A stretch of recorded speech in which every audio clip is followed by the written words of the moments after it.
You graduated from college 9 months ago. You're 22 years of age. What exactly you plan to do with your life? You know what? You never have money to come to me here fitting me to know, but you can't always try to go to the workless friend then. So I'm done tell you already my son. I'm just some woman with money in the thing. Understand? I don't know some money is power. You mean fear? Yo man, see if you're not sinner evil. Speak not evil. Dead. I hear not evil. Shut up. You have to fear not evil.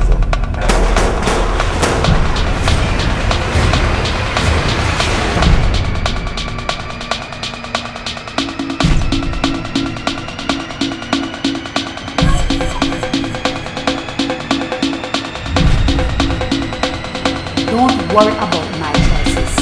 Make your choice right now. What path are you gonna choose?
My name is Steve McAlpin.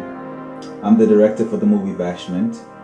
I'm also one of the writers alongside Michael Fox, who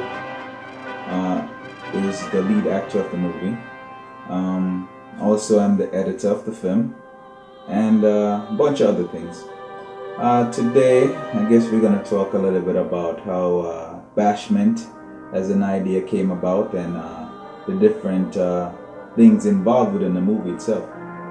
Now, shortly after my first film, which I co-wrote also with Michael Fox, a film called Foreign, we wanted to continue, just like anything else, when you start something and you feel like you got a good start, more than likely you want to continue what you're doing. So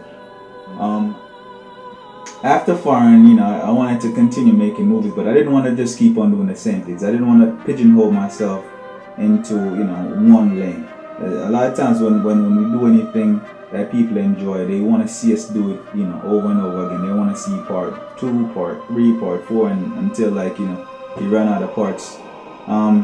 So Foreign itself was a comedy. I wanted to do something a little bit more, on the action side, and so what I was trying to do was look at American films, and one of the films that come out was a film called You Got Served, and I remember saying to this particular dancer, I said, that's a movie. I want to do a movie like that, and so I set out to begin accomplishing that quest, and I started writing a script called Dancehall King, which would be like the counterbalance to Dancehall Queen, which is a pretty successful film. So when I started writing that script, the storyline, was very unique. I won't get too much into it, but anyway, I sent it over to a couple of people, and one of them I sent it over to Michael, and he came back and he said, well, I used to go to the dances a lot, so I have I have a lot of experiences. And so he came back with some ideas, and we sat down. He had the name Bashment Crew, and when he mentioned Bashment Crew to me, I said, Bashment Crew sounds a little bit too cliche, so I didn't want to go with the whole crew thing, because it kind of gave away whatever, and kind of box the movie, the idea for the movie in. But I didn't like the term bashment.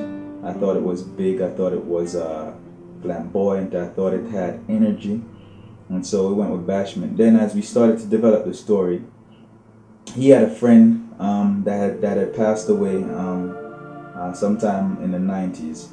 A young man whose life ended tragically, and this friend, we started building a character around him, one of the characters around him, while at the same time we built other characters around other personalities and people, while making up a bulk of it as well. Anyway, we got through the first draft of the script within a week, and as I was plotting it out, I started seeing something. I started seeing an idea to create this storyline that would deal with the whole issue of choices and consequences. So I immediately subtitled it "The Fork in the Road," because I felt that if I could tell the story I wanted to tell with all these different characters, eventually they'd all come to a point in their life where you could see that a choice to make. And so the Fork in the Road, Bashment, the Fork in the Road, became the official name for the movie. The storyline follows a group of young men who live in Brooklyn, New York, and they're basically coming of age. It deals with the whole issues of friendship, loyalty, greed, tragedy, and redemption. These young men all have different storylines, but they all run together in an interwoven way. And there's multiple things going on within the story itself, which ultimately boils down to choices and consequences. Being the principal writer, I wanted to tell a story that was going to be engaging, something that was going to grip people, something that would be, wouldn't be the typical Jamaican storyline. Even though it has some similar themes that other Jamaican films have in them as well. I wanted to do something unique. I wanted to make this movie a masterpiece. And so, as I continued to write and come up with ideas, I started populating it with different things, different angles, different twists, different ways to engage the audience in a thought-provoking way. Sub-story, which is about a nefarious character named Sprocket, Tony Sprocket, who is a drug dealer, and he sells drugs, but he's selling for the cops. He's really under their aegis and their protection, and he's really doing their dirty bidding for this cop named Officer Whiteman. And again, the name, I was very, very spiteful and very, very specific in choosing some of the names I chose for some of the characters, because I wanted to kind of make certain points without making them, if you understand what I mean. White man is a white man, and here we have this white cop who basically is bringing the drugs in for Sprocket to sell and distribute within the black community. Do you have any idea what happens when a location I allow you to distribute from gets robbed and people get shot or killed? Sprocket is basically one of the big man them. They're on the street from him young, from like son them age, and them grow up in the streets. I run a little crew and them make a money, and whoever have to be done, them have the man them around him will deal with everything.